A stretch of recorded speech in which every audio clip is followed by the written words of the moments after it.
In today's video, I'm going to show you how to delete saved conversation history on Snapchat. Whether you saved a message by accident or just want to clear things up, this is a super simple process. Let's get right into it. First, open your Snapchat app and tap on the chat icon at the bottom of your screen. Now, find a friend whose conversation you want to clean up. Once you've selected them, tap on their name to open the chat. Now, here's the key part. Find the message that you've saved.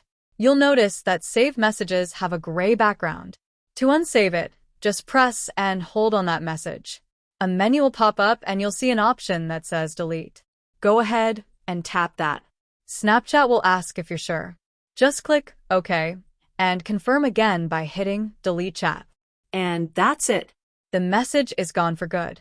Your conversation is now clean and clear. If this video helped you out, make sure to give it a thumbs up and subscribe for more Snapchat tips and tricks. Thanks for watching, and I'll see you in the next video.